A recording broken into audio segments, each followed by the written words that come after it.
Ever pondered why some people can stick to their goals and others can't? The answer lies in a single word: self-discipline. Hope you are doing okay. Welcome to Philo Emporium, your #1 channel on philosophical ideas. Let's dive in. Self-discipline. It's a word that's often tossed around but seldom understood. It's that elusive quality that seems to separate those who achieve their goals from those who often fall short. It's the engine that powers perseverance, the fuel that keeps our dreams alive. But what exactly is self-discipline? It's a simple concept, yet so complex. It's the ability to control one's feelings and overcome one's weaknesses. It's the capacity to pursue what is right, despite temptations to abandon it. Sounds tough, right? It can be. But it's not an impossible task. Many people view self-discipline as a grueling battle, a constant struggle against their desires. They see it as a punishment, a restriction that keeps them from the things they enjoy. But this is a misconception. In fact, self-discipline is not about punishment at all. It's about freedom. Think about it. If you have the discipline to stick to a healthy diet, you have the freedom to enjoy good health and vitality. If you have the discipline to save money, you have the freedom to make choices that aren't dictated by financial constraints. If you have the discipline to study hard, you have the freedom to pursue the career of your dreams. Self-discipline sets you free from the shackles of instant gratification. It gives you the freedom to live life on your own terms. But developing self-discipline is not easy. It's a journey.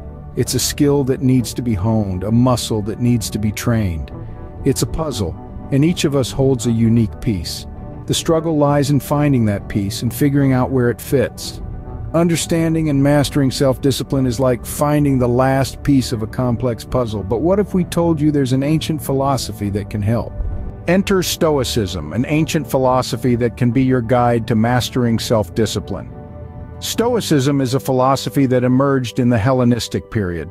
It's a philosophy that champions the acceptance of events beyond our control, encouraging us to focus our energy on what we can influence. A truly liberating concept, wouldn't you say?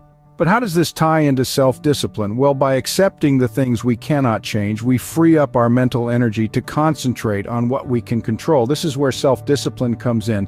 Stoicism teaches us that we have control over our actions, our responses, and our will. It's about understanding our impulses, not being ruled by them. Let's delve a little deeper into this by highlighting the teachings of a famous Stoic philosopher, Miyamoto Musashi. Now, Musashi was a renowned swordsman from Japan, but he was also a philosopher who embodied Stoicism in his life and teachings. Musashi believed in the concept of mushin, or mind without mind. This state of mind is free from thoughts of anger, fear, or ego during combat. It's a state of absolute tranquility, a mind at peace even in the midst of chaos.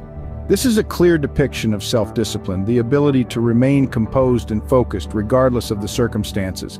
Another important aspect of Musashi's philosophy is the idea of shugyo, which can be translated as austere training.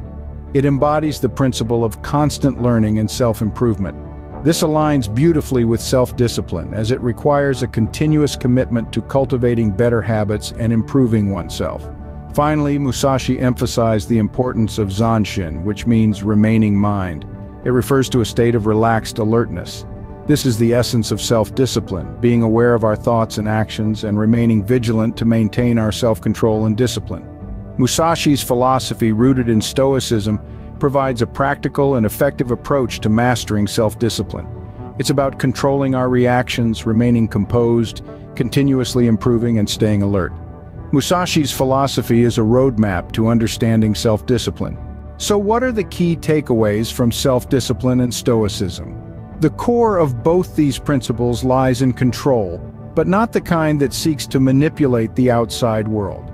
No, we're talking about the control of one's own actions, reactions, and emotions. This is where self-discipline and Stoicism intersect. Stoicism, a philosophy with roots in ancient Greece, teaches us to accept what we cannot control and to focus on what we can. It's about understanding that life is filled with variables and it's folly to resist the inevitable. The weather, the actions of others, the roll of the dice, these are beyond our grasp. What we can control, however, are our own actions and reactions. How we respond to the changes, how we play the hand we're dealt, that's within our power. Now let's relate this to self-discipline. Self-discipline is about controlling our urges, our actions, and our reactions. It's about not reaching for that extra slice of cake, not snapping at a rude comment, not hitting the snooze button for the 5th time. It's about doing what needs to be done, even when every fiber of your being is pleading to do otherwise. You see, self-discipline is not a form of self-punishment, but rather a form of self-respect. It's about realizing that short-term pleasures often lead to long-term pains, and vice versa. It's about understanding that every action has a consequence, and we are the authors of our own destinies. So the essence of self-discipline and stoicism can be distilled into this: accept what you cannot control, focus on what you can, and act with deliberate intention. Don't resist the uncontrollable forces of life, but do resist the pull of immediate gratification. Don't try to manipulate the world to your will, but do exercise control over your own actions and reactions. Remember, self-discipline is not about punishment, it's about control and freedom. All right, we've learned about self-discipline and stoicism, but how can we apply these teachings in our daily lives? Here's how. Firstly, let's focus on the Stoic principle of accepting what we can't control. This doesn't mean resigning ourselves to fate, but rather acknowledging that there are some things outside our sphere of influence. For instance, we can't control the weather, so why let a rainy day dampen our spirits? By acknowledging what we can't control, we free up energy to focus on what we can influence. Secondly, Stoicism teaches us to be present and appreciate the now. So instead of fretting about what might happen tomorrow or dwelling on past mistakes, let's focus on the present.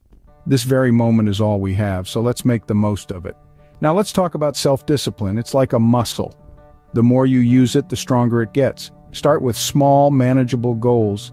If your aim is to wake up earlier, don't try to go from waking up at 9 to 6 in one day. Instead, set your alarm a few minutes earlier each day until you reach your goal. Remember, it's not about perfection, but progress. If you stumble, don't beat yourself up. Instead, acknowledge the mistake and use it as a stepping stone to improve. Incorporate daily habits that foster self-discipline. This could be as simple as making your bed each morning or dedicating a specific time for reading every day. Over time, these small actions will build your self-discipline muscles. Finally, remind yourself of why you want to be disciplined. Is it to be healthier? To have more time for loved ones? Whatever your reason, keep it in mind as it will serve as your motivation. Self-discipline is a journey, not a destination. So take the first step today and remember the words of Miyamoto Musashi. There is nothing outside of yourself that can ever enable you to get better, stronger, richer, quicker, or smarter.